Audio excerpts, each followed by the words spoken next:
So if objects are not being experienced,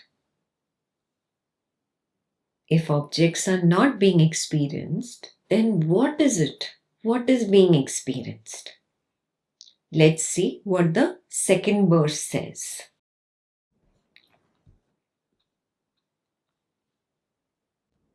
Verse 2.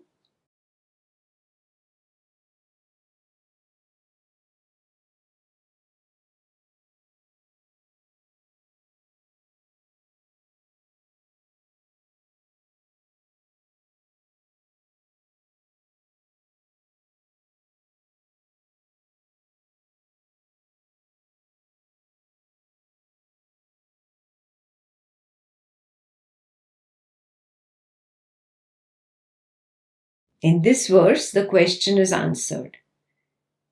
If an object cannot be experienced, then what is it that is being experienced?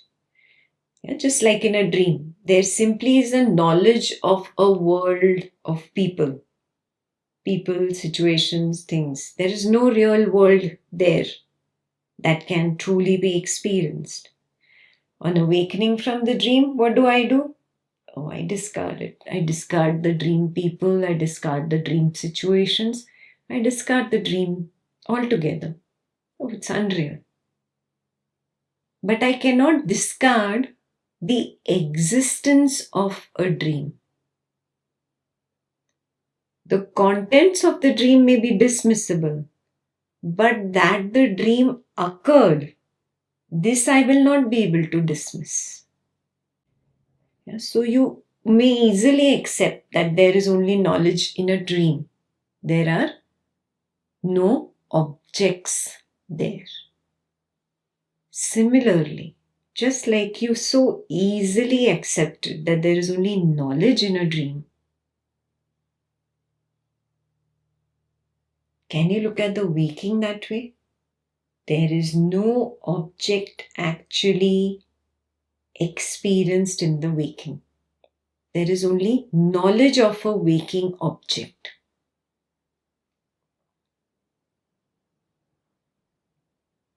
Can you say there is only knowledge of an Advaita session right now? There is no real session? Can you say there is only knowledge of Ekta and no real Ekta? Can you say there is only knowledge of a spouse, of a parent, of a progeny, of a house, office, work, money, name, fame, friends? There is no spouse there really. There is only knowledge. There is no parent there, no progeny there. Only knowledge of a parent, knowledge of a progeny. No name, fame, money, house. Only knowledge of name, fame, money, house. This is a middle step where you step away from the idea that there are objects. From this idea, when you step away, you say, okay, there are no objects. There is only knowledge of an object. It's a middle step. But it's not fully correct. That Atmananda already told us. It's a middle step. Why middle step? You need a middle step to take your foot off the lower step, no? To take your foot off the lower understanding. You feel a little secure with the middle step. There are no objects in the world. Intermediate step is there is only knowledge of objects that is being experienced. And it's very similar to how I experience knowledge in my dream. Okay. Yes, very acceptable. A middle step makes you comfortable with the harsh truth that there is no parent, no progeny, no spouse, no name, fame, money. There is no office, there is no accolades, there is no position, nothing. Are you at this intermediate level yet or not? This is the next homework question. That's why Atmananda said in this verse, it is the knowledge of the object that may be said to have been experienced. But This is also not strictly correct. Let's see what the next verse says. 23.3.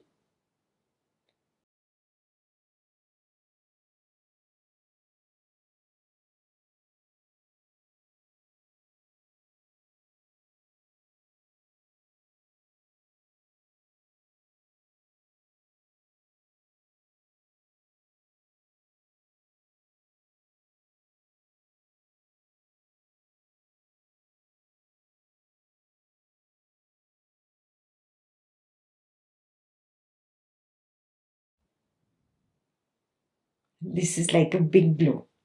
You have already accepted the first level, that an object cannot be experienced. If it cannot be experienced, how can you say it exists? It is obviously non-existent. And if it is non-existent, how can there be knowledge? At the intermediate level, you said there is knowledge of the object. How can there be knowledge of the non-existing object? It's non-existent.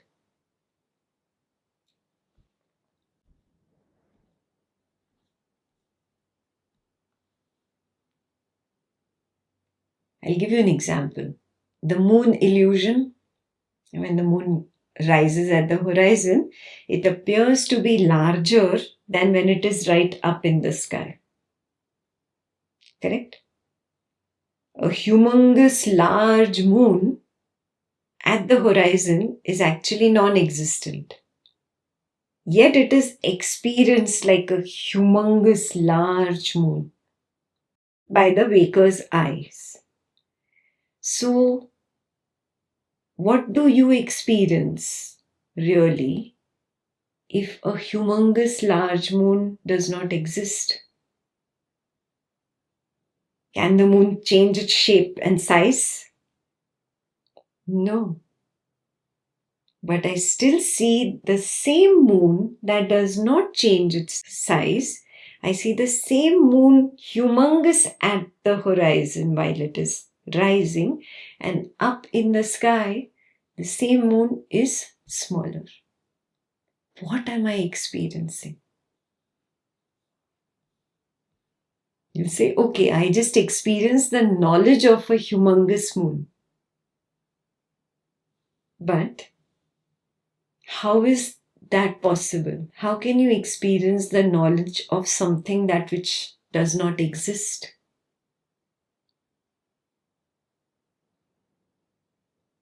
So Atmananda is questioning.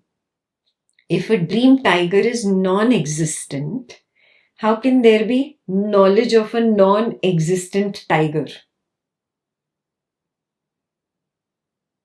If a ghost is non-existent, how can there be knowledge of a non-existent ghost? This is what Atmananda is questioning.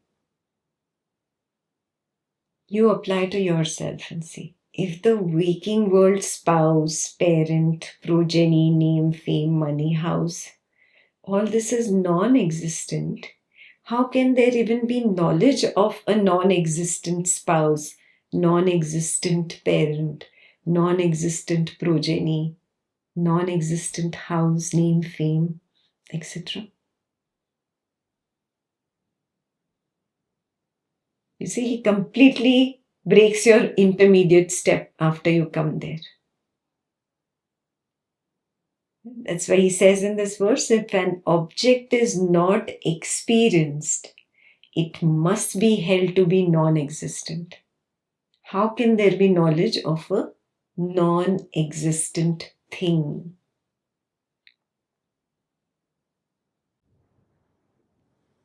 So you may say, okay, agreed. Ekta, the person, does not exist. So she is not being experienced now. Her words do not exist, so they are not being experienced now. Also, the knowledge of the non-existent Ekta, the person, is not experienced. Can you say that also? The knowledge of the non-existent Ekta's words is also not experienced. Are you able to say this? Do you recognize some restlessness within you which says, no, but something is there? Okay, the object called Ekta is not there. The knowledge of Ekta is also not there. Okay, I see. How can there be knowledge of the non-existent Ekta?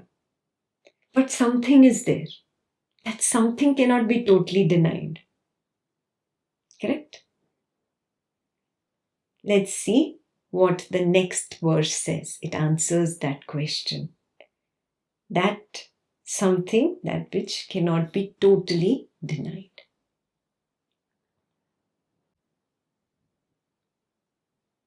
Verse 23.4.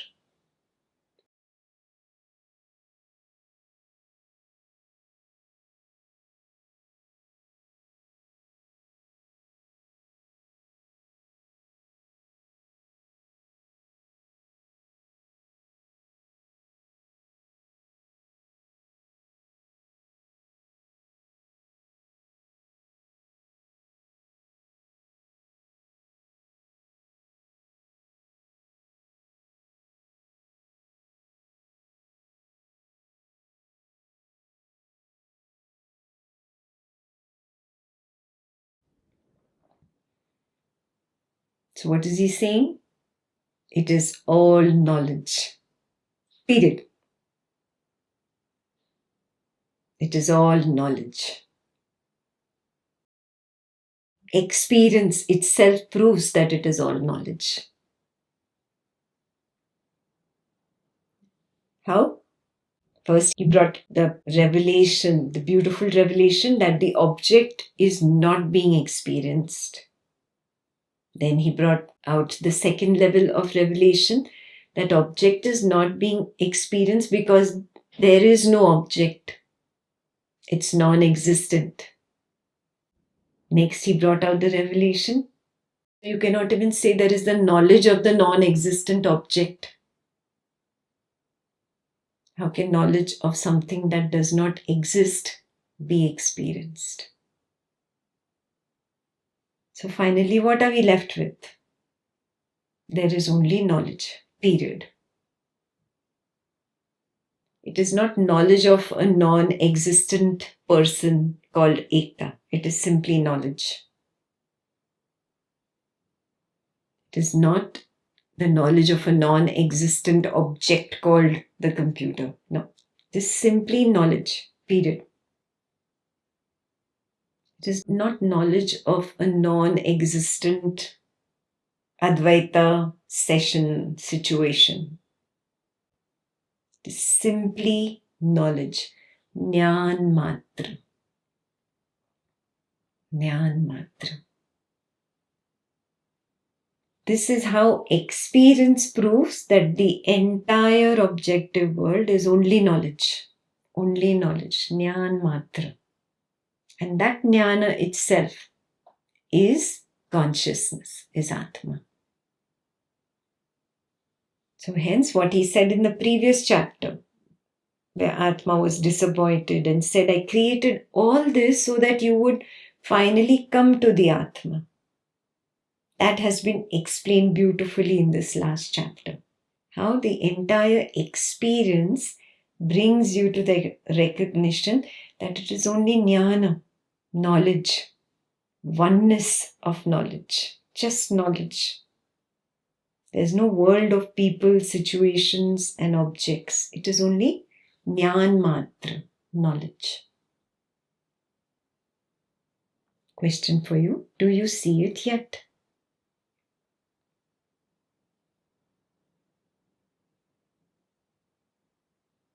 Do you see it yet?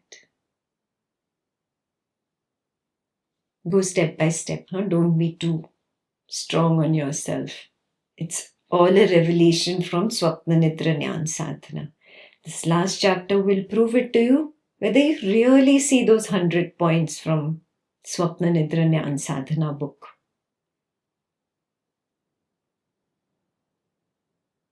Ask yourself very gently, once you go into Swapna Nidra Jnana Sadhana tonight and you have the revelation in the dream, and then in the waking, when you are back to the waking, ask yourself few questions. Do I see, number one, objects are never experienced? In the initial level, you can say only thoughts of objects are experienced. Then, question number two, thoughts are not actual objects. Thoughts are not actual objects. So, can I confidently say objects are not existent, non existent? Then ask yourself question number three, can these thoughts be called knowledge of an object? Ask yourself this question. You will see that no, the knowledge of a non existent entity must be non existent knowledge. How can there be knowledge of that which is not existing? And then ask yourself the final question, have I come down to this recognition that it is only knowledge, jnana matra? All is knowledge. The so-called I is knowledge, the so-called sense faculty that attaches to the I is knowledge. The so-called object that is perceived by that sense, that is also knowledge. Do I see this? Not intellectualize it, not analyze it. Are you able to really see it with the spouse, with the progeny, with the parent? All is oneness of knowledge, only knowledge. Or do you get stuck? This is an object, the spouse, the progeny, the parent. Or do you get stuck that there is knowledge of spouse, knowledge of progeny, knowledge of an object? Do you get stuck as knowledge? Or are you there at the highest level? The oneness of knowledge. There is only one. No two. Bodha matra or Atma matra. What does it mean? Atma matra means this knowledge is not like dead knowledge. It's alive, moving, dancing. It is consciousness. In fact, there is only consciousness.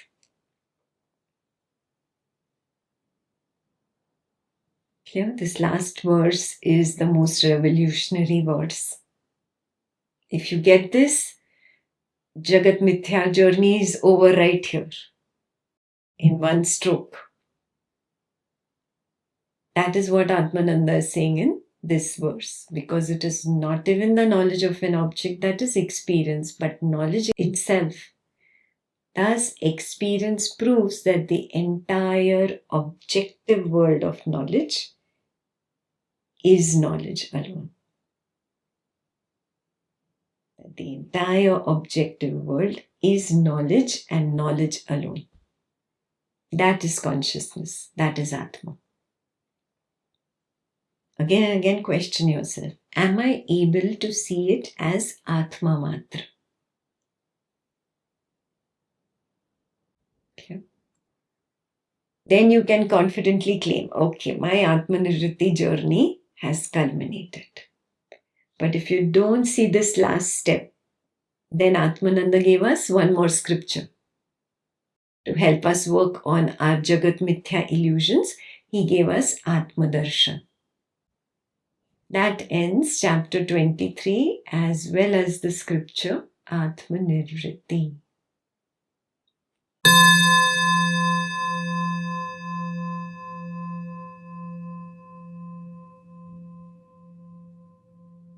That entire scripture of Atma Darshan is dedicated to Jagat Mithya.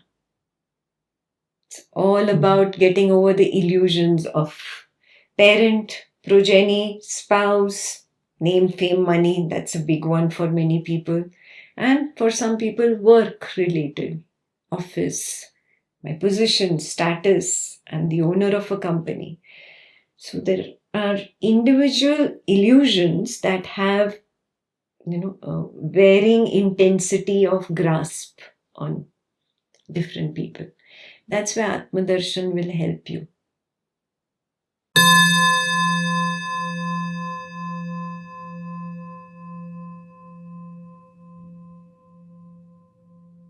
But you have to be able to see it so that you get over the illusion of Jagat. Otherwise, you'll always be stuck in your child, no? You love your child, you don't want to see him as non-existent. To get over that attachment of the mother with the child, that specific level of attachment, that is where you have to see, oh, the I comes out and it's standing alone. Then there is I love, the sense. And then there is the son or daughter. So I love the child. You see? So seeing this in action with open eyes in the waking, after the viper of the now, this starts proving to me, oh, it's all an illusion. What am I doing? I'm just getting attached to an illusion. How silly, how silly. And that slowly, that continuous recognition, moment to moment to moment, helps dissolve every attachment, every single attachment in the Jagat. That is the journey of Jagat Mithya. Brahman Satyam is super easy. The harder part is Jagat Mithya.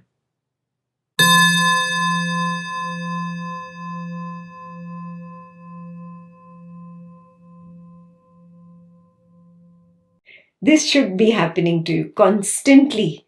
You see your spiritual attachment and there should be that confusion. Is it or is it not? Is he existent? Is he not? You see your progeny.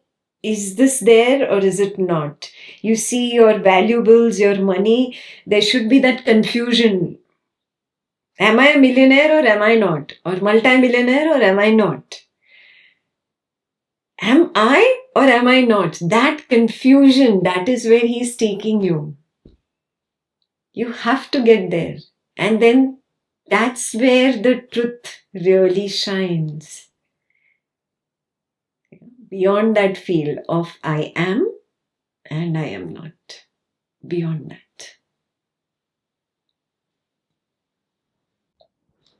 Congratulations on completing your Atma Nirvriti journey. Of course, it's not complete till you get your certificates, but you'll be seeing me the last time here for Atma Nirvriti. I will see you in other Gurukul sessions now. Okay. Good luck. Bye-bye.